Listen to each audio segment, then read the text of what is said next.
Hey, Slick Talkers, thank you so much for tuning into this podcast. And I know that if you love this show, you'll also love my morning show called Good Morning Hospitality with my co hosts Michael Golden and Brandy Canali, as we spend 30 minutes every Monday morning to dive into the industry's top latest news and trending topics. So go check it out on wherever you find your podcasts at Good Morning Hospitality. And you can live stream with us on Monday mornings on LinkedIn, Twitter, Facebook, and of course, YouTube. Now, I hope you enjoy this episode. And that goes back to sometimes you can get in with a lucky hotel that has awesome incentives. And some people work for hotels all their life and they're like, why do people hate it? You know, my hotel's great. I get this incentive. I get this, I get that. And then, but a lot of hotels, don't necessarily do those same things. Yeah. I remember I went to another hotel and I wasn't even working front desk. I was working like concierge. And, I remember hearing the front desk girls talking about how much money they were making on upsells. And at the time, I'd come from another property working front desk, or two other properties working front desk, and we didn't even have any such thing as that. And I was like, man, are you kidding? I said, if I had that at my other properties, I could have probably been cleaning up, and I was doing it for free. Yeah. Not to mention that property, they had, water view upgrades. So it was like, well, that's too easy for $50 or whatever. Yeah, too easy. The last positive would just be, and we talked about it earlier, just you don't need any education, formal education. Mm-hmm. If you want it, go for it, but it's not needed. Welcome to Slick Talk, the hospitality podcast where we discuss all things hospitality, hotels, and business. You can find us online at slicktalkthepodcast.com and on every podcast listening platform.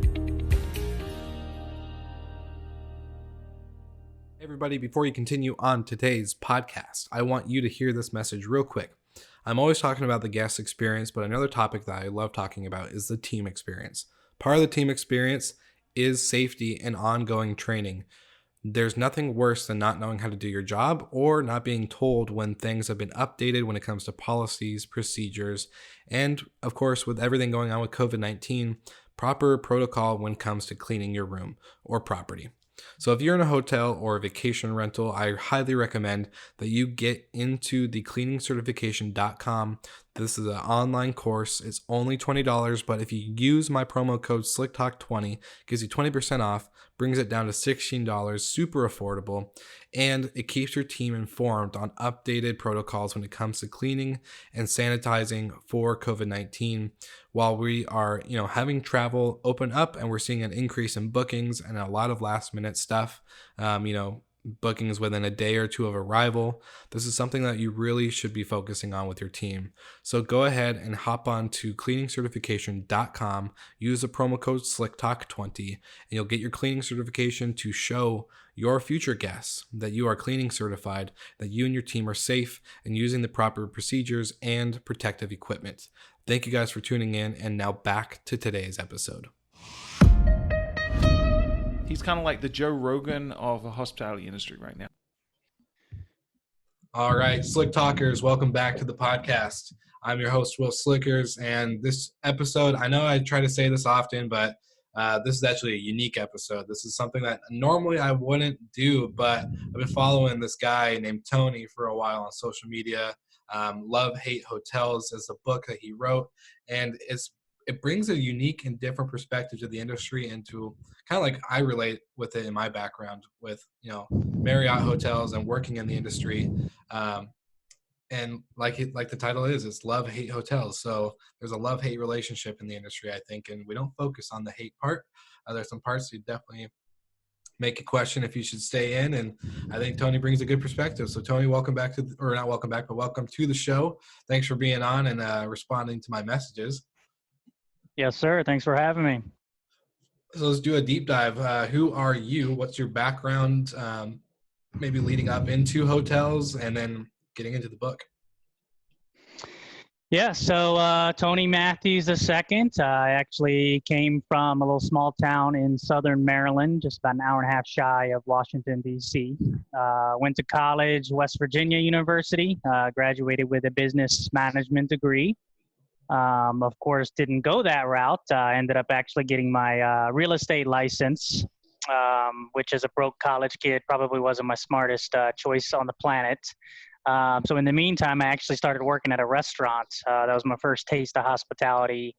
and then jumped into front desk at a hotel because I knew it was full time. I knew it was steady. Little did I know 10 years later, I'd still be in the same industry trying to get out of the industry. So I bounced around a little bit. I kind of went down to Florida, back up north, back down to Florida, kind of tried to figure out where exactly I wanted to be and be in the industry or not in the industry. And so, yeah, so at a certain point I said, you know what, there was a certain point in hotels where I had hopped around to enough hotels, enough positions to realize there were some trends I was noticing in every single one of them. I'm sure we'll dive in a little bit more, but enough to realize I need to start write this down. It was cool parts, but then also parts that kind of made me scratch my head and think to myself, why am I still working in this industry again? Or why does anybody? So I decided to put it on paper, and then about 4 years later, I ended up releasing the book. And a couple years before that, I started up the social media aspect, trying just get some relatability with other hoteliers, which I didn't realize there was more than I thought. I worked with people and kind of bounced some stuff off of them, but it was interesting to see that it's kind of a common trend worldwide to have this, this love-hate with the hotel industry. So that brought me here to today. Perfect. And how has it been since launching a book? I'm in the middle of creating my own, and so I'm curious to see like the aftermath of launching it. What have you seen? Yeah, so it's quite the process. Luckily, I did have a mentor. Shout out to Manny with the Doral Chamber of Commerce here in Miami. He had written a marketing book, and I was kind of talking to him a little bit about it. And he gave me some tips and tricks and kind of how to get it going, some sites to use for graphics and everything else, building your brand and everything else. So it was good having that influence. It was a little bit more difficult than I thought. The writing portion was I don't want to say that was hard. I mean, because pretty much I would sit at a coffee shop and write, and just I could cruise there for a couple hours with some coffee and just write and write and write. The hard part began when the editing phase came in. Because I probably edit it 10 times. I had somebody look at it, a couple people look at it, and then I would look at it again and change a few more things and add a few more things and then edit again. And then obviously I decided to self-publish as opposed to going with a company, thinking that eventually maybe I could. But it was, that was even a process, harder than I was expecting. So, at least now I know, because now I'm doing the book sequel, everything that I did and did incorrectly and everything else, so that now I learned from that and correct it here. So it should be pretty easy this go round. And currently I'm actually finishing up the audio version of the first book, which that's a whole nother process there. In fact, the guy Manny that had guided me through my book in the process, he had actually recommended I use one of those task websites and pay somebody to do it. You can pay them like $40, record the audio. My worry was I just wanted to make sure that my tone came across in the book, so I didn't necessarily want somebody else doing it. But now that I look back at it, I could see why that option might be a better one. So we'll see if I consider that for book number 2. But we'll see. It's a learning process and it's fun and yeah. That's awesome. So I think, like you said, there's a common feeling of love-hate relationship when it comes to the industry. Much so more when I was on the hotel side. I'm more on the vacation rental side now, but still involved in hotels. But I think, especially because, like you said, front desk, man, like that position is a beast. A lot of people, I think brush off the front desk for what it is, but you're the face of the hotel. You're the heart of the operation, in my opinion, other than like housekeeping, making sure the rooms and inventory is all correct and up to standard. But dude, it's hard. And we have a cool job. Don't get me wrong. We get to make some cool experiences and moments, but when you have that upset guest and you deal with that on a daily basis, it does take a toll. I think it's an unspoken commonality, right? And I think you saw that when it came to writing the book. What is the outcome of this since the book has been released for you? Yeah, so it's kind of one of those where you have the people that are always going to drink the Kool-Aid, as I always say, of the hotels and the hotel brand. I mean, some people will start with a Marriott and they're not going to ever leave that Marriott, and they'll drink that Kool-Aid until it's gone. Which is cool. I mean, hey, if you're happy with it and having a good time and they're treating you right and you're growing and they're paying you well, then great, go with it. But then I think a lot of the more realistic people that have explored their option a little bit more kind of see, there's more to it than just, everything's not hunky-dory in the hotel world, if that makes sense. Mm-hmm. So I think it's one of those where most people agree that it's a love-hate relationship with the industry. But there are also those select few that are gonna, love it to the grave. And then there's also a select few that are gonna hate it to the grave. I read that one book by Jacob Tomsey, the Heads in Beds. I don't know if you've ever read that one. Mm-hmm. Good book, but I felt that one was uber negative on the industry, which again, I mean, it has its fair share of negatives, but I do think there's a fair share of positives, and that's obviously why as many people work in it that they do.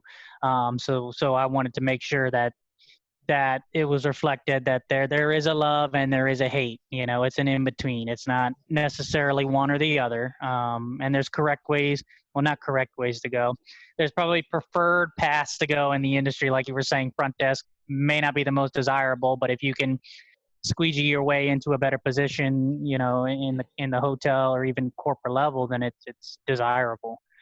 So yeah, but it's cool. It's I would say most of what I enjoy is not even as much the book. I mean, the book was fun to write. It was releasing, because it's basically a memoir from when I graduated college, how I got into the industry, how I hopped around in the industry, started realizing these trends and the love-hate, and then how I'm not going to tell you, either stayed in or got out of the industry, and some advice along the way, some funny stories along the way, because obviously, we're in the hospitality business. So we do things behind closed doors that a lot of people don't see, some funny stuff, whether it be drama with a guest or hooking up amongst staff, some fun stories here and there. Whereas, my mom may read it and say, Tony, why did you talk about this, hookup at the hotel? I said, well, Mom, think about it. This came from the hotel. This would have never happened if it wasn't in a hotel. So all of it goes back to the hotels, but makes it a fun story. But I do enjoy the social media aspect more, because it's cool to see, 15,000 people agreeing for the most part, of the comedy of hotels, the love, the hate. So I try to make sure I'm posting some things that are the loving side of hotels and some things that are the hating side of hotels, and sometimes just, news portion of hotels, some updates that I think we all enjoy seeing, the new Hilton that's going to be in Dubai or whatever, so I like that, and I enjoy reading people's comments. Sometimes I'll post a little question just because I know it's going to stir up some reactions. Some people get mad at me for some of the things I post. I can't remember. There was one recently I posted, and oh my gosh, the reactions I got, I couldn't even believe it. Oh, the quote from the Hilton CEO. That one seems to always stir up some people. You go check it out, but it has to do with him not tipping when he stays at hotels. Mm-hmm. And of course, the Hilton people roast on me when I talk about it. But there's a lot of people that don't see the other side. So it's interesting. But so it's fun to get on there and read the comments. Not only myself, but other people. I like to see them reading it and responding to the other comments, and kind of let people have their own conversations on the posts. And then getting direct messages. I was shocked how many direct messages I get. Whether it be somebody sharing a picture from their hotel or some hotel news. Obviously I try to respect their privacy and, make sure if I post this, can I share your name? Can I share your hotel? Because I'm not trying to get anybody fired by having this this outlet to express yourself. Also, I know it's getting popular now is the Karen humor, the Karens Yeah, everywhere, gosh, yeah. And, it's funny because, a few years back when I started the page and even writing the book, I had never coined a term or a name for those types of guests, but it is pretty funny how now that you think of it, you're like, oh my gosh, like all this time, like there was now that there's a name to the type of guest, I guess you would say, but, so I try to slide in a little Karen humor every now and again, but it's just cool. It's cool to see that the issues that we face here in the U.S. are the same issues that people face in China or Dubai or Canada or anywhere. If you're working in hotels, you're seeing the same things at every hotel, whether it's a new hotel, whether it's an old hotel, whether it's a remodeled hotel, whether you're in a city or on a beach. I mean, I talk about it in the book. It's there's no perfect hotel wherever you go, whether you think it is or not. There's gonna be issues. So Yeah. that's what kind of makes it fun, but kind of makes you hate it at the same time. So Yeah, my my favorite thing is like the following your page is the memes and just like the overall like the relatability in them. Like seeing that lobby full of the bus that just dropped off all the football or soccer players and all the luggage everywhere. You're like, yep, oh, been there. Every time I just want to like you just have that headache like cringe moment. You're like, oh gosh. Um, ugh, and my favorite, of course, like the guests that yell at you for a certain thing and you just you take it and there's nothing you can say back, but then you go in the back office and you're like you go to your boss and like, hey, look at this Karen I just dealt with and blah blah blah, hmm and you have some fun behind the scenes, but yeah, it's it's fun to I don't know, I just it's not something again like I've talked about, and I think it's an unspoken commonality that these all right. happen. My favorite thing when I was a manager at this 70 unit condominium hotel was that the first manager prior to me what just like wrecked the staff, like just all confidence boost just destroyed, like very manipulative, like hover like a manager, and I took over, and none of the staff like front desk or housekeeping knew how to deal with a guest like a complaint at all, like just a small thing like, hey, I love the hotel, my stay was great, but I saw this when I checked in or whatever, and they like don't know how to handle any like feedback just because they were Mm, so their confidence was so destroyed. And that was the hardest part. Like I loved my job, I loved being like in the leader position, but man, every day anytime an issue happened it was like, oh, there's Will, go get Will, go get Will. And it's like you couldn't even do your normal job. I couldn't do any revenue management, couldn't do any marketing. It was like, nope, I'm just dealing with the things that most staff should be able to handle, right? So right. getting to train them into that position was a little unique. But so are you seeing I want to see, are you seeing a spotlight on these certain topics that we've kind of talked about since the book is launched? Is this kind of bringing things to surface, or do you think it's really just kind of building a community in the sense of um, like you said, a creative outlet for people? Yeah, I mean, I would say definitely an outlet. At the time when I had started the Instagram page a couple years back, more than a couple now, but I remember at the time there really wasn't anything online that you could really go to. I mean, I know there was some subject-specific pages that were really small at the time, and it's funny not to call any pages out, but I have noticed since I've started, their pages have shifted to a little bit more on the love-hate side, like mine. Mm-hmm. Which whatever, if it gets you clicks and likes, it is what it is. It works, but it is funny. It's becoming more popular, and I've seen tons of pages pop up now. With people messaging me, hey, can you share my post to give me some followers? Which yeah, of course, sure. I'll share some posts every now and again. If I think it's funny, I'm not going to necessarily share or not funny, just something that's relatable. But I'm not necessarily going to share everything if I don't like it, to be quite honest with you. Yeah, yeah, yeah. But and what I always recommend if anybody's listening that does want their post shared by me, um, just tag me in the photo, and then that way I can at least look at it on my tagged photos. And if I love it, then I'll share it on the main images. So if not, obviously I'll take it off my tagged photos. But it's I think it's always been there. Obviously, like you were just saying, you have guests that you talk to in the front, and then you go in the back and curse their name, or or, oh my God, you'll never believe what this guest just did or said to me. And it's funny because that's one of those bonds you'll always have with your coworkers, that that one guest that just screamed both your heads off and nothing you could do, and even the guests around them were looking at them like, what is this person doing? So but I think it's always been there. I think it's just now people are well, social media helps in general because you can vent and not necessarily get in trouble for it, as long as you're not naming your names or your hotel or anything like that. I know you got to be careful. I have had some people send me images of their hotel or whatever else, and then a couple days later they message me saying, hey, my HR told me I have to tell you to take that down.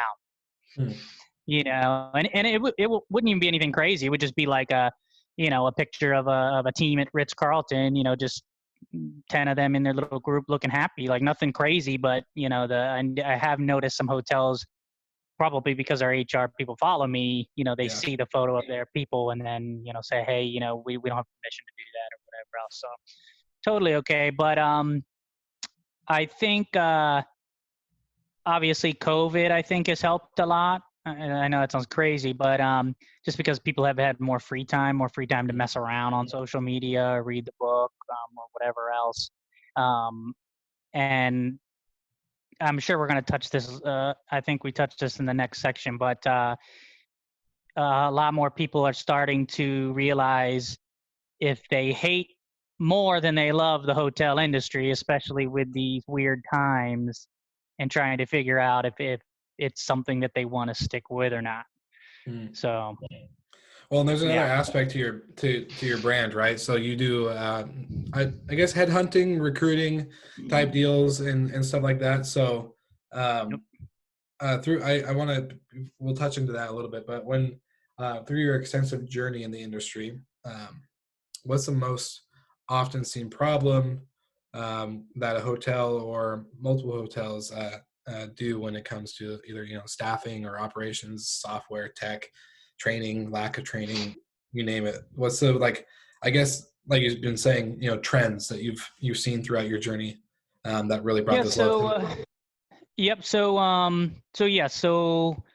I was kind of lucky enough because I worked in hotels for, I think, like 8 or 9 years, and then I actually got into hotel staffing. I was doing sales for a couple of hotel staffing companies. So I was able to not only see, hotels firsthand, but I was also able to see kind of a different angle of what hotels are looking for in their staff, because they would use us to provide them staff. So they would tell me, hey, Tony, we need a person that can do this, that, and the other. This is what we're willing to pay. I don't care if they have this. I don't care if they have that. As long as they wear this, they're good to go. So that was interesting because it kind of already confirmed what I knew a little bit on the industry, but verified it. Because I think one of the major problems with the industry, and people will probably argue with me about this, but I think the pay is very low for the industry, the whole industry. It's not just one property versus another. I mean, I know there's some lifestyle hotels that'll pay a little bit better, than maybe some of the box chain hotels. But when I was working with the staffing industry, it was very interesting to see because we would staff different departments. So I would see how much housekeeping made. And I never personally worked in housekeeping. I worked mainly guest services side, and then I did manage, so I oversaw housekeeping. But I was kind of realized the pay, whereas a housekeeper in Miami, let's say, was only making the St. Regis, just as an example. I'm not going to call out one particular, but let's say the St. Regis, the Ritz, and Four Seasons. This is some major brands that charge quite a bit for their rooms. Let's say $1,000 a night, versus the Courtyard Marriott down the street charging $200 a night. And they would pay their housekeepers $950 at the Courtyard and $950 at the Four Seasons or St. Regis or all these high-end hotels. So it kind of opened my eyes, to what is going on. Why is it that this small property making zero, money on their rooms versus this, super high class property. Why are they both paying the same for housekeepers? It just didn't make sense to me because, they would tell me I need this, that, and the other. I mean, it was pretty high demands for the same rate of pay as the other lower tier properties. So it's kind of sad, to be honest with you, because we had to staff it. We did what we were told, or we had to convince them otherwise. And I think it's a common trend. Anybody in the hotel can probably tell you front desk agents don't get paid enough. And a lot of properties, just because you are the acting manager. I mean, some properties do have supervisors, managers, directors, and they play a good role, but some of them don't. Some of them, you're a night audit and you're the only person at the desk for the entire night. Yet you're not, your title isn't a manager and you're not paid as a manager. So there's just the pay in hotels is tricky. They do, I think, try to make up for it with some of the benefits, the free hotel stays, or not even free, discounted hotel stays, gym membership discounts, phone discounts, or whatever else. But again, if you're not paying somebody enough to begin with, they're not going to be taking trips. Yeah. Whether they're cheap or they're not, you know what I mean? So it's, that's interesting. But, and I think a lot of it goes back to, and I saw it when I worked in a sales office doing group sales for hotels, and I won't mention the brand, but you can figure it out if you do some research. But let's just say it was a big box brand, big chain. I think one of the reasons that the pay is so low is because, unfortunately, the hotel industry is one that you don't need a college degree from. I know I live in Miami, and a lot of people do have hospitality degrees because FIU, Florida International University, is a big hospitality school. Now FAU is trying to be a big hospitality school. UCF, University of Central Florida in Orlando, is a huge hospitality school. I think they just got ranked top 10, maybe number 1. But in most circumstances at hotels, if you're starting at the front desk or in housekeeping, you don't have a college degree at all. Maybe you have a degree in business or any other degree. As long as you're friendly and personable, obviously you can get in the industry and grow at your own pace, but you don't need it. So I think the problem is these brands know that. And, if they can hire somebody without a college degree and pay them $11 an hour at the front desk, and hire somebody with a college degree and pay them 11 hours at the front desk, well, you really, you don't have that much of an edge on somebody if you can both be taught the same skill. So I think they know that you're, as much as you seem valued and you're like, oh, I'm the best agent at this hotel, obviously they put me on the best shift and everything else.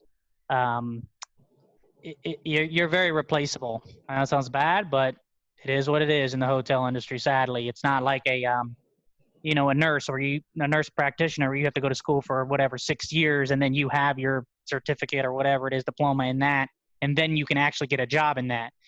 You go to hotels, a front desk agent or housekeeper, engineer. You don't need a hotel degree at all. Yeah. But again, it's different in different countries as well. I know a lot of my followers are from different countries where they obsess over hotels and they actually do go to school for hotels. And I think it does matter in some of those hotels. In the States, if you're working at a little residence inn by the airport, I can guarantee you they're not going to be looking for college degree in hotels or hospitality. So, another problem I would say is just the lack of schedule consistency. I know it's hospitality, but I can tell you every hotel I went to, you find out your schedule 3 days before. It's not healthy. It's not healthy. And I know they say it's based on demand, which makes sense. But I also think if you're a good enough manager or scheduler, you can schedule enough in advance to give people room to make plans. Whether it be 2 weeks or even a month, and then maybe have some people on call because look, that's what housekeeping department does for the most part. So I would say schedule consistency is something that everybody could work on in hotels. Obviously, if you're a Monday through Friday revenue manager or accounting, then you're good to go. Let's see. Oh gosh, this one, you're gonna like this one if you've ever worked in hotels. But I would say lack of money spent on technology. Oh yeah. I can't, it boggles my mind, some of these hotels that I've worked for that are, just huge chains, tons of money. And you got the worst radios on this planet Earth, in the hotel. And it's like, and if you've ever worked a shift where you're the only person there, or if you worked like a night audit shift where you're the only person at the hotel, you'll know you rely on these radios. I mean, it's no joke when those radios are not working, because, if you need to go get a hold of the security guard or the valet attendant to let somebody in a room, or somebody's disturbing a room, it's pretty imperative that these things work. And it just is amazing to me, something as simple as that. That's just a small example of the radios that kind of gets brushed off. It's like, oh, it's okay, just use this radio, or this antenna's broken, or this clip's broken, or when it's not that expensive to replace a whole set of radios. I mean, especially with sites like Amazon and Walmart now, it's like, I just a lot of excuses when it comes to the tech part of hotels. And I mentioned that in my book. I say something about, if somebody's out there and is a tech mobile, if you take the time to get into hotels and revamp hotels, you will probably make a lot of money. Mm-hmm. Well, no, in the hotel industry, you're probably not going to get paid very well, but you'll be very well respected in the hotel industry for helping revamp it, because I'm not sure. I can't remember which chain you said you worked with. Was Marriott you said you were with? Yeah, Marriott, then a bunch of independents afterwards. Okay, so yeah. you probably worked with like Fosse or Marsha, I'm assuming. Yeah, Marsha, okay. Opera, yeah, Fosse, Guestware, yeah. Oh, so you've been around. So yeah, unfortunately, I worked for quite a few different chains, and every single one had a different front desk software. My odds, but no, I think that's my biggest thing is the software. Like we have, it's so outdated and old and chunky. Like it's not. Yeah, it's not fluid or smooth. So it gets so annoying. That's why I'm like, I've respected the vacation rental industry a lot more with it, because like their software, when you're booking, it doesn't look like you went to a third party platform when you're confirming your book, and then also like operations side, it looks pretty similar to like how the guest would see it. So it's very fluid compared to like Opera, where you're like looking like a 1995 Mac computer that just got built and has dial-up still. Yeah. It's crazy, and I talk about that a lot in the book actually. But that's something that is unbelievable to me, in such a big industry. You know what I mean? Mm-hmm. Like it'd be one thing if we had like a little small startup company and you're kind of just getting the ball rolling. But for such a large industry, it amazes me the technology, the lack of technology. And then I would say the only other problem, as far as hotels that to discuss is just, I would say there's a lack of, I don't know if training's the right word for it, but exposure to other positions in the industry. Mm-hmm. I know, actually every hotel I went to, I don't remember them ever saying, hey, would you be interested in going to sales? Would you be interested in going to corporate? Would you be interested in doing openings? If I did find out about these, it was only from overhearing it from somebody talking about it, maybe if you went to hotel school, you learned about all the different departments, so maybe you would have already known that. But from somebody who didn't go to school for hotels, I wish I had known when I had, left my first hotel. I wish I knew about the sales department. I didn't really think about it. I didn't realize that, it was a Monday through Friday gig. At least, if you're doing office sales, whether being an assistant or a sales manager. And same thing with corporate positions. I didn't know I could go and be, an assistant revenue manager, make quite a few dollars a year, especially compared to, at the property level. And again, it'd be a Monday through Friday. You're getting corporate benefits. Just some of the things that they don't necessarily tell you at the property level. And I understand it's probably because they want to keep you at the property level if you're really good. They probably don't want you going to corporate or sales. So that kind of makes sense. But I would say just the lack of letting people know what else there is outside of the property. Because I could guarantee you, if we took a survey, how many people even knew that, some of these sales and corporate positions even existed in hotels. Mhm. I was lucky because I worked for a big chain in Northern Maryland, in the DC area. And then I found out about the sales department, and that's how I ended up getting into it. And the corporate office was right there. So obviously I knew about corporate jobs. I had friends going in there, and they were always in and out of our sales office. So if it wasn't for me seeing people or hearing about it, if I was in a city like, a random city in the States that didn't have a sales office nearby or corporate headquarters right there, I just don't know if I would have ever found out about it, Mhm. because like I Yeah. was saying, the hotel industry is not a bad industry. You just have to know which routes to go and which routes are available to you, Yeah. and if you can start off in the correct route, you know, and kind of follow a certain path, you can do very well and make a lot of money in the hotel industry. But if you Mhm. don't, you can kind of get stuck hopping hotels, but staying in the same position. So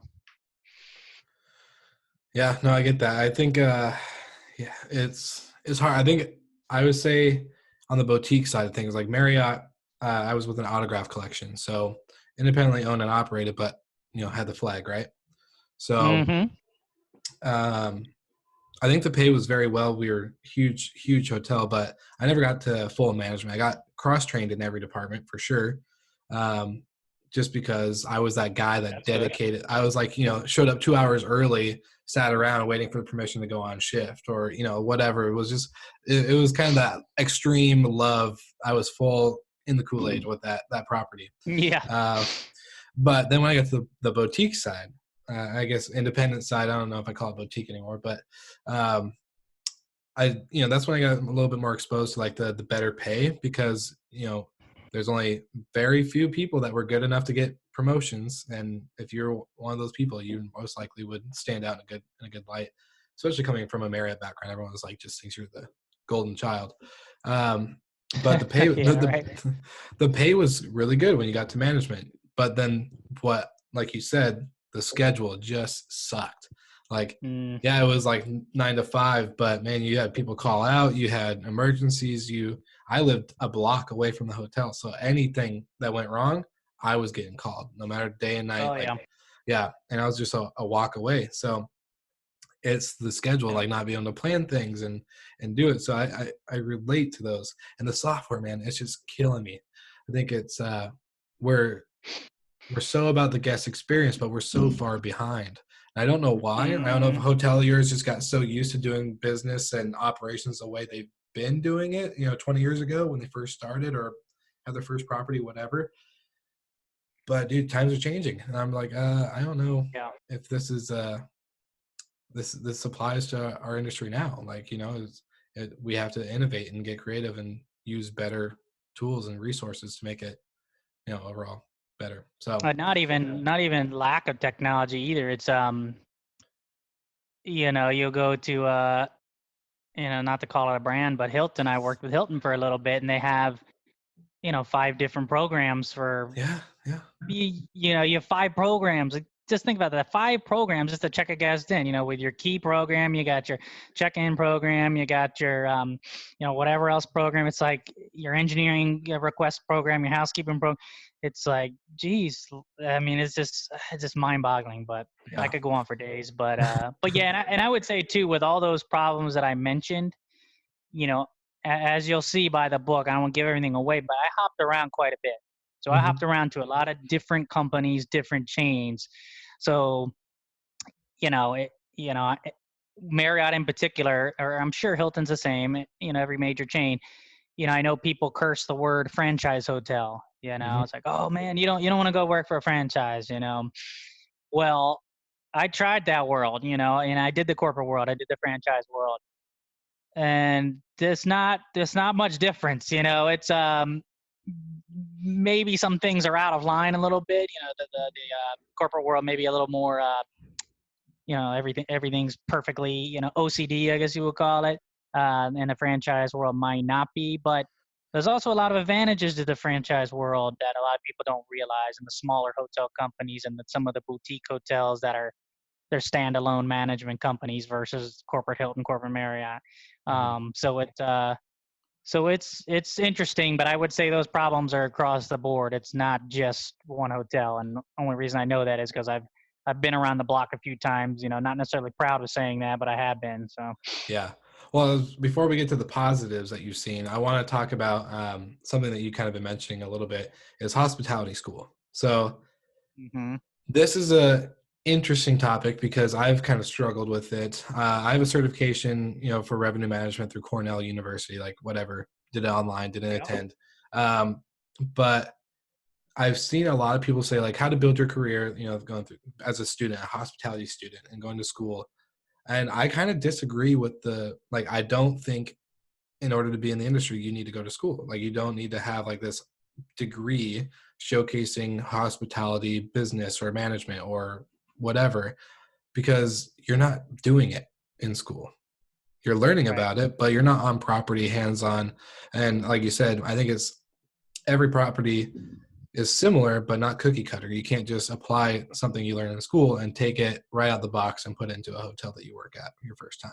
Yep. So I'm kind of curious 100%. what your perspective is on hospitality school.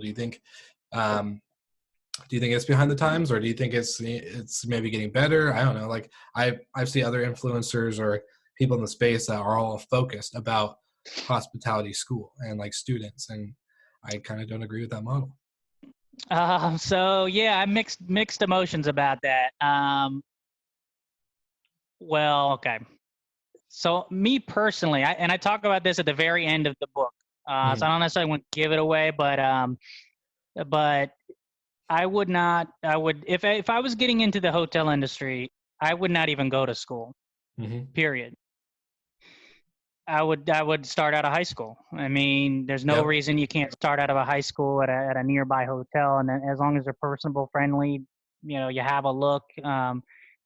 Your hotel's going to hire you as a front desk or housekeeper or whoever. Mm-hmm. Once you're in the hotel, there's really no need to go back to school. I mean, especially if you're with one of those chains that gives you access to all the trainings Mm-hmm. that you can take whenever the heck you want. I mean, some of them require you to take, certain ones. But and the way I put it in the book is think about it this way. I went to college. I went to, West Virginia. I think it was like 26 grand a year, for 4 years. That's quite a bit of money. If I had started in hotels at the age of 18, when I graduated college, or even if I started Yeah. part-time before then, I don't know what the age you can start working in anywhere is, but you might even be able to start before that, work part-time. From that age 18 to 22 when I graduated, I could have grown. I mean, I could have been a GM at a hotel at that point. Yeah, it might have been a Exactly. small Residence Inn or one of the smaller ones, but at that point, once you're GM, you can, transfer, kind of work your way up, transfer to a larger hotel as an AGM maybe, and then so I wouldn't even go to college if I were to go back in time.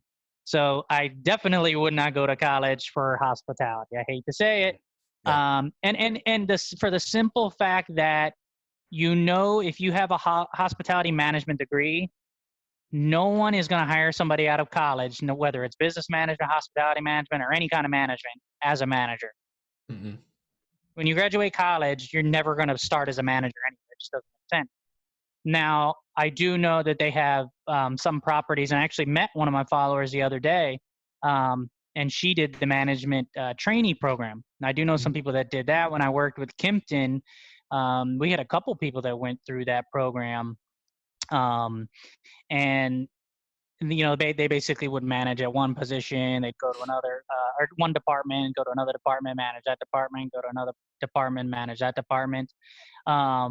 I would have to follow up with them to see where they are now, to see if it made a difference, But the way I look at it is, if you really had that age, 18 to 22, where you'd be in college, to actually work in a hotel and grow in a hotel, I don't know if you would need a hotel degree. I mean, take little certificates here and there, or Mm-hmm. maybe even get like an associate, do some like night classes while you're working in a hotel.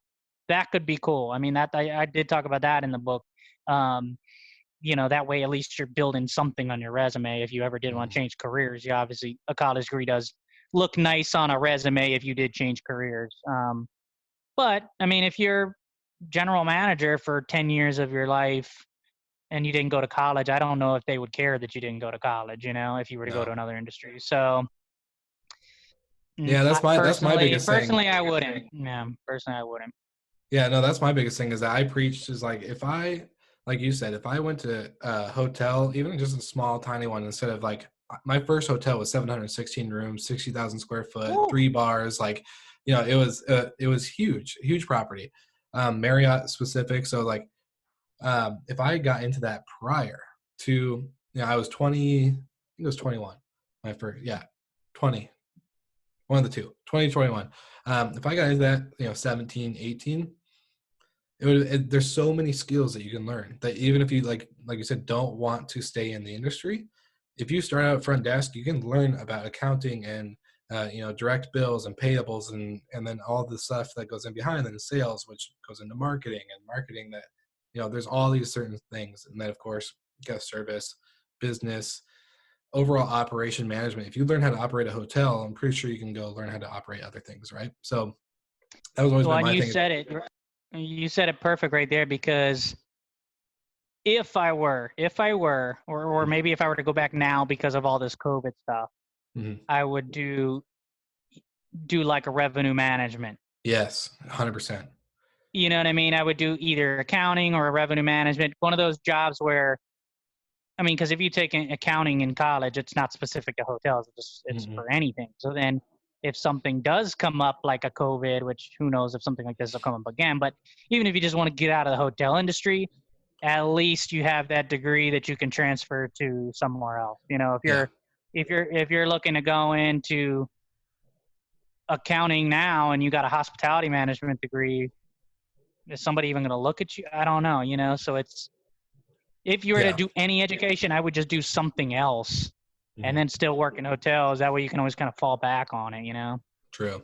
Yeah, and I think, yeah, and then that's my thing is like I didn't know what I wanted to do as a kid. Like I was like, oh, I want to be a counselor, I want to be a firefighter, I want to be a police officer, I want to do this, and none of them worked out, obviously. But it's just, if I just knew, somebody was like, go work at this hotel, go help in housekeeping, or go help front desk, or restaurant, busboy, whatever, I probably would have been way advanced in my career earlier. But yeah, it's just, I think the hospitality school, I'm thankful for like Cornell, like like you said, certificates that you can get to help advance your career, or even just like apply uh, if you wanted to into a different career.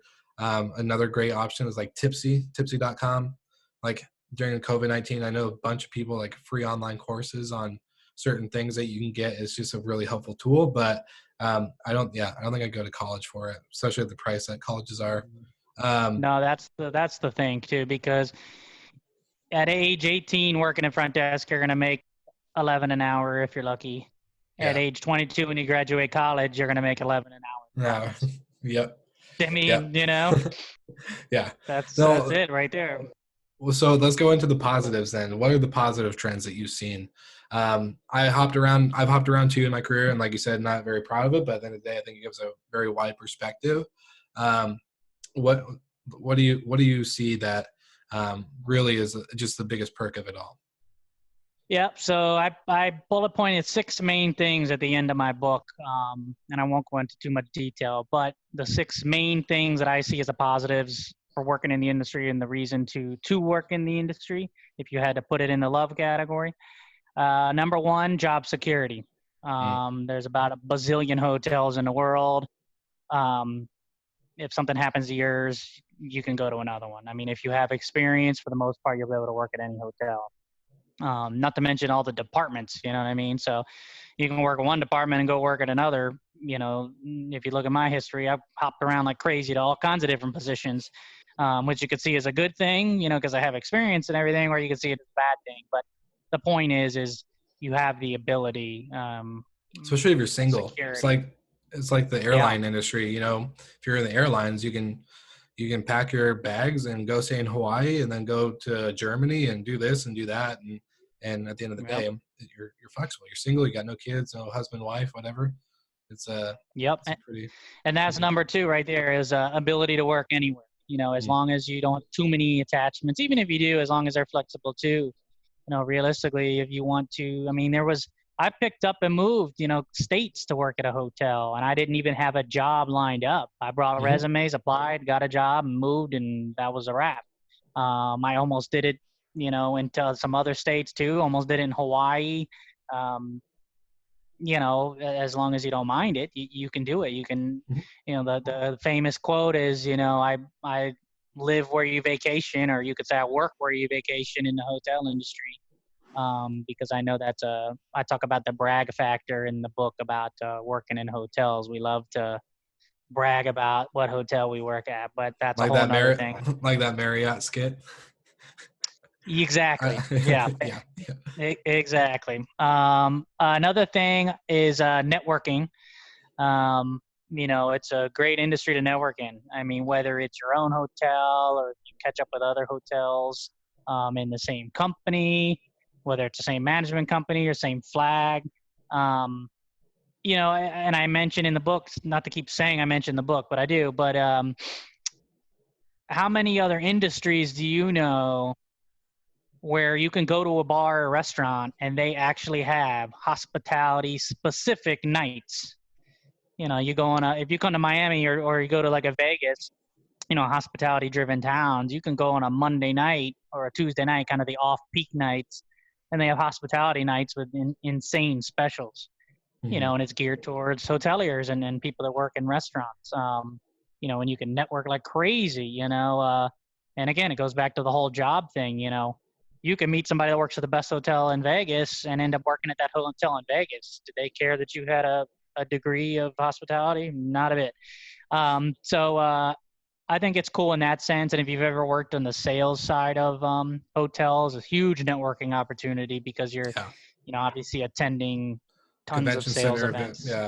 Convention center events and all the other stuff in the city, state. Yeah, and even at the desk. I mean, if you think about it, sounds bad, but a lot of people do it. I know a lot of people work in the desk with the intention of meeting that certain guest that's going to get them that next job. Yep. I've met plenty of those guys, and I actually had plenty of job offers come my way just by being a good desk agent and taking care of the repeat guests, Oh yeah, I bet you all desk agents have some sort of business card for that rainy day where something happens that, like, you know what, I'm quitting, I'm going to go talk to so and so with whatever insurance agency or whatever. So yeah, I'd say networking is pretty good in the industry. I put overtime as a positive, mainly because it's pretty cool. I mean, the industry doesn't pay great, but at least there are some opportunities to earn some overtime, more so than probably some others, just because a lot of times you are short-staffed. So, hey, Will, you mind working this shift and you'll get some time and a half? Oh, sure, great. I'll work an extra 8 or 16 hours. I don't care. Now, the offset of that, I guess you would say, is some properties, actually a lot of the properties I worked at, they'll give you this overtime, and then next thing you know, Friday comes and they'll say, oh, since you worked that 8 extra hours on Tuesday, can you go ahead and just take off Friday? Don't worry about coming to work. Yep. So, and you know how hotels are, they'll spin it that it's your advantage. Oh, go ahead and enjoy this Friday off. It's beautiful when in your weather head, outside. You want to work that. Yeah, you want to work that Friday because you want that time and a half, Yep. So they obviously have the workarounds, especially with holidays. That's a whole nother topic. But if you play your cards right, you can get some opportunities for some overtime. Some properties are pretty sticklers on what time you clock in and clock out. But if you play your cards right, as far as maybe staying an hour early and an hour later every day, you can swing a couple hours of OT every night, at least until you get in trouble for it. But I was that guy. I always got overtime, no matter what. Yeah. See, we're good about it. If you're good about it, you can make it happen. Yeah. But okay. So 2 more. I got benefits. I did say benefits was a positive. Obviously, there's a love-hate to this portion too. It is cool that they give you discounts for whatever brand you're with. But as I said before, the thing is if you're not making a lot of money to begin with, are you really going to take advantage of these trips? Not to mention, if you're finding out your schedule 3 days before, are you taking these trips? So that kind of makes it difficult to use that. I do know some people that use them pretty frequently, and good for them.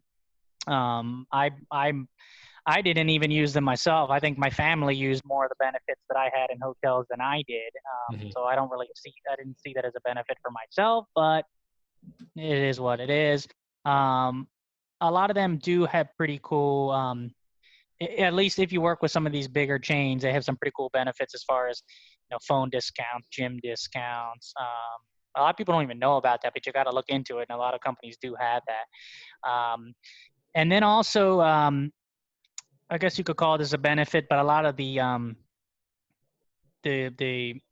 bonuses via survey name mentions. I know I worked at a Hilton property in particular, and they offered like you could get $100 bonus if your name was mentioned on the surveys that they send out through email. The guest surveys they send out through email. You could get $100 bonus for every name mentioned as long as it was like a 5 out of 5 star. And then you could get the TripAdvisor. I think it was only like 25 for that, but same thing. It had to be like a certain rating.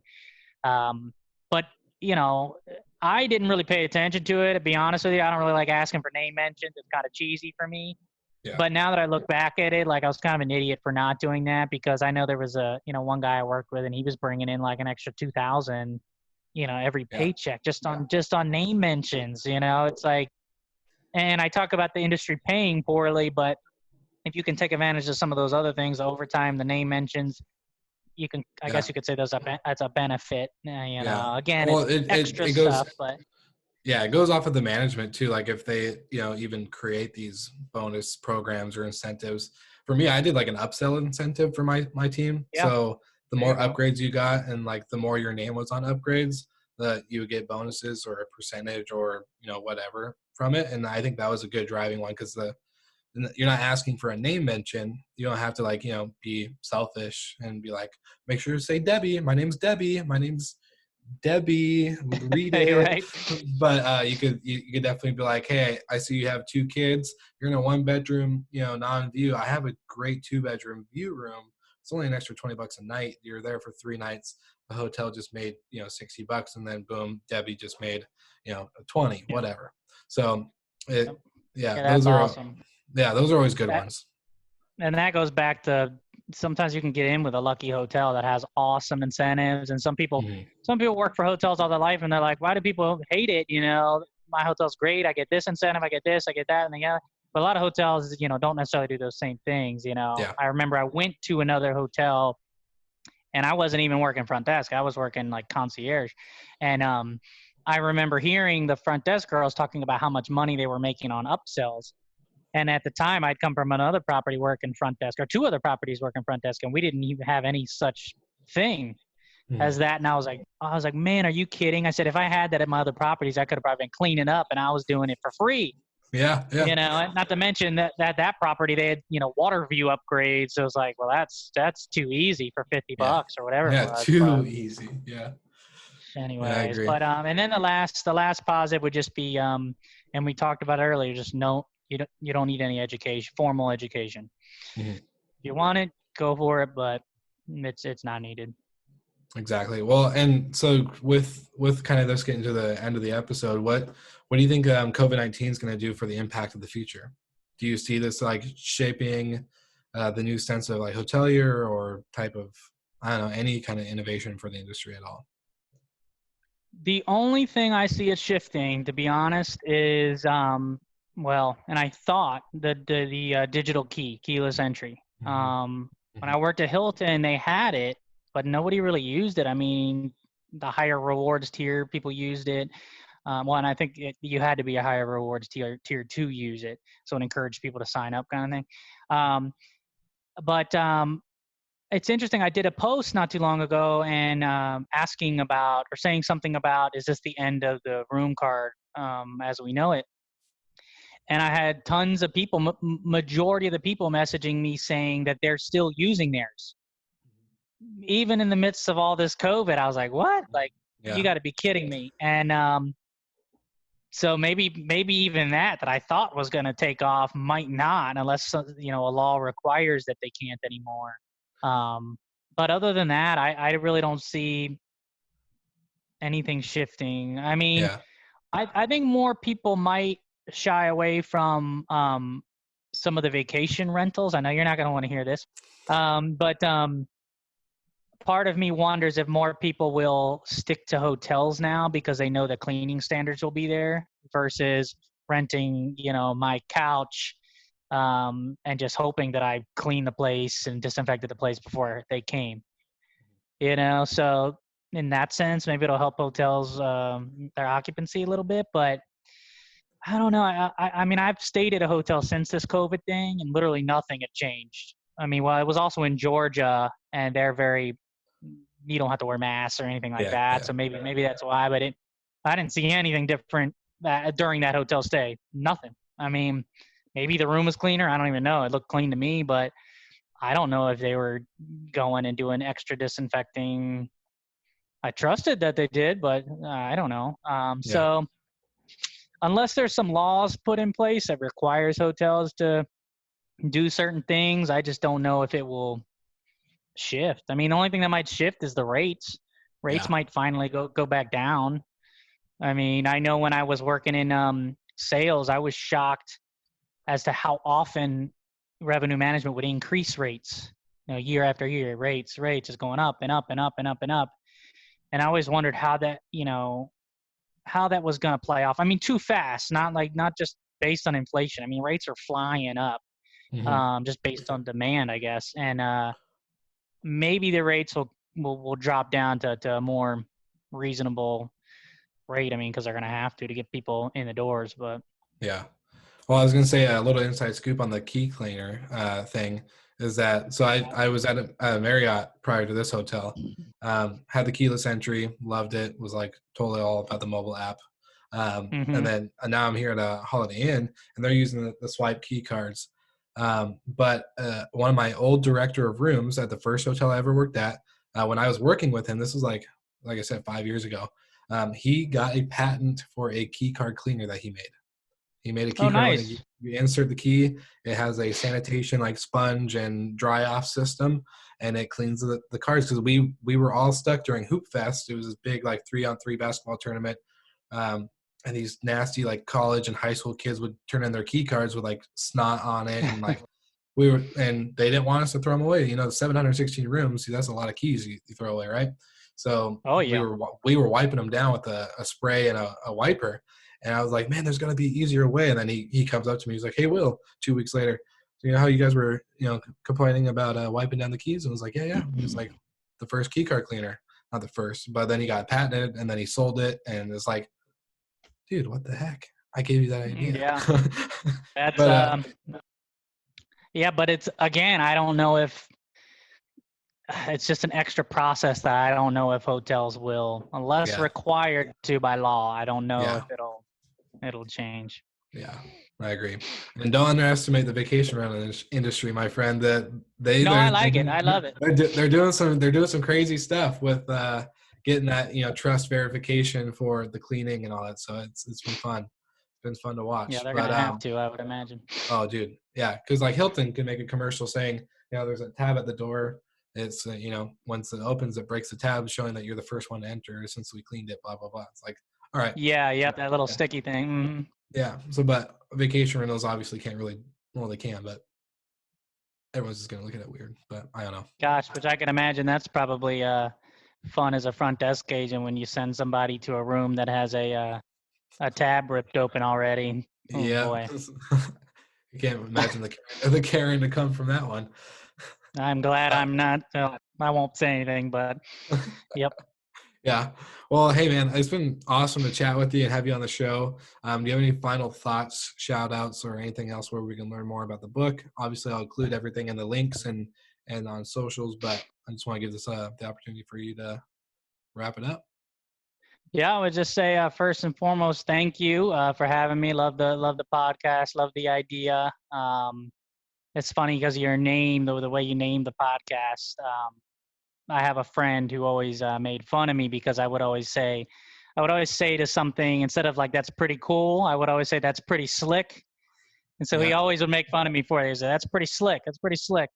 So it was funny when I saw your podcast name. I was like, wow, that would have been the same name I probably would have used. But it just so happened to fit your last name, obviously.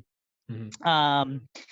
As far as some shout outs, I know I do partner with a couple people. I know one is Freedom Organicides. I don't know if you've ever seen that on my page, but basically they make a natural bed bug repellent. Mhm. I do have a coupon code. You can reach out to me. I don't think I've put that one on the Instagram yet, but it's pretty cool. I mean, bed bugs are a huge problem in hotels that a lot of people don't Yeah. think of, but prevention's probably a good thing. In fact, they're actually they're the stuff that they use actually works on mosquitoes as well, and then pretty much Ooh. every bug in the world. So they're trying to work in some patentings and whatever else to try and get that going too, because that'll be our one-stop shop. And then I do recently started working with yescustom.com.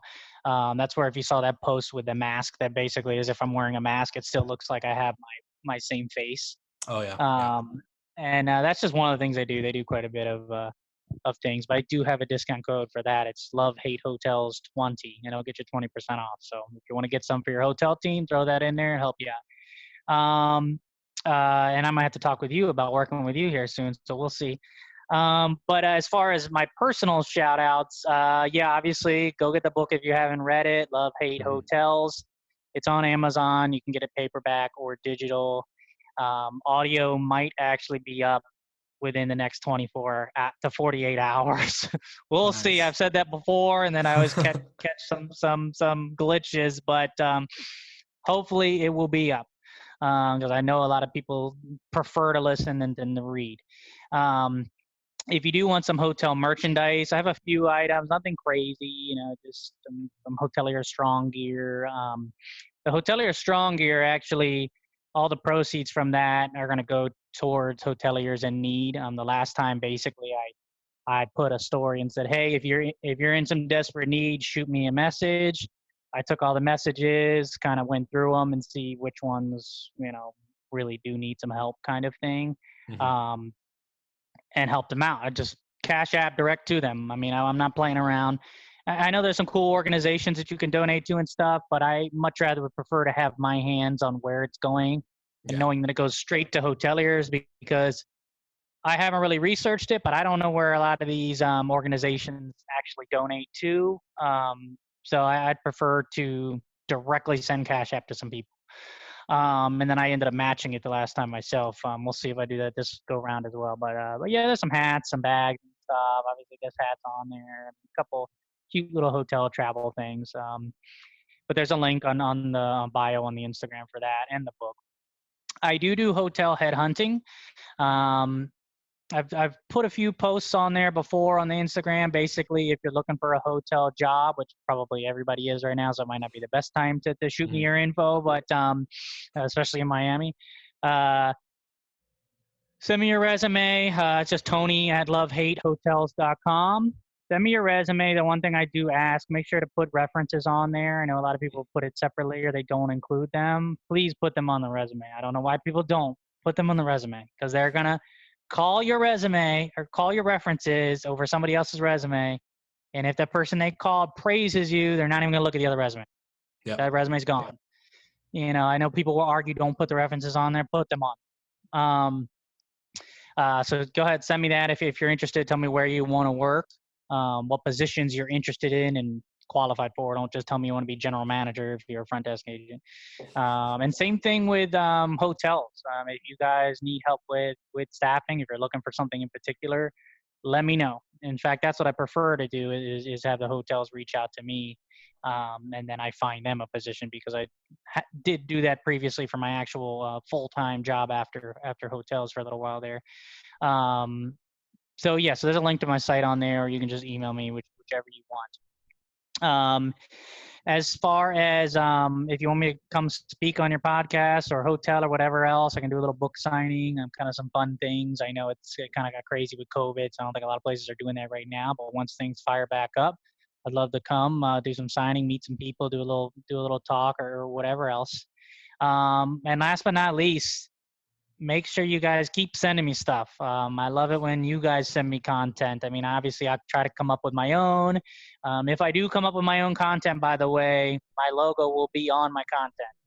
If I do not come up with the content, my logo's not on the content, and I will make sure to share where I got the content or who I got it from. I know there's a lot of hotel pages out there, and I'm not going to call you guys out, but you are sharing other people's stuff and not giving them credit. I don't care if you share my stuff, just throw me a shout out. You know what I mean? Yeah.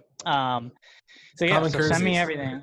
Yeah, it seems obvious, but Yeah. it is what it is. Send me stuff, funny stuff, hotel news, how your hotel is, picture your hotel team, a selfie, you in your mask. I don't care. And I'll try to. If I don't do a post from it, at least I'll shoot it on a story, and you can show your friends or whatever else, and keep it going, and hopefully you guys have fun with it and read the book. And the book number 2, which is the sequel.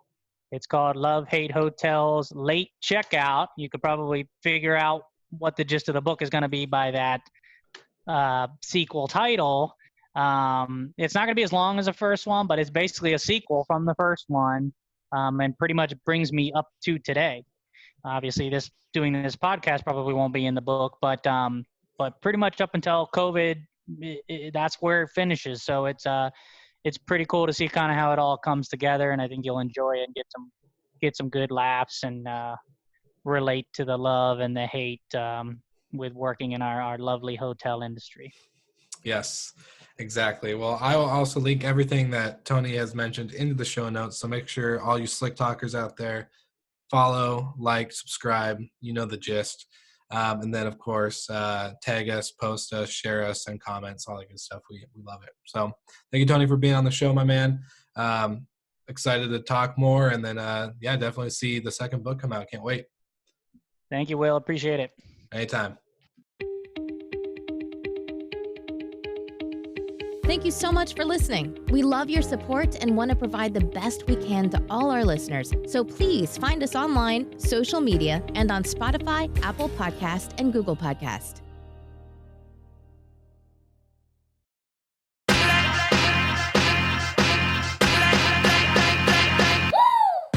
What's up, everybody? If you've gotten this far into the episode of Slick Talk, the Hospitality Podcast, then you are amazing, and thank you so much for tuning in. We want to send you 2 places really quickly. If you can, check out the show notes and click the hospitality.fm link. Check out all of our other shows on the podcast network. And don't forget, if you have someone that you want to hear on the podcast, then fill out the guest fill-out form so that way we can get them on the show. Thank you so much for tuning in, and I hope you enjoy another episode of Slick Talk, the Hospitality Podcast.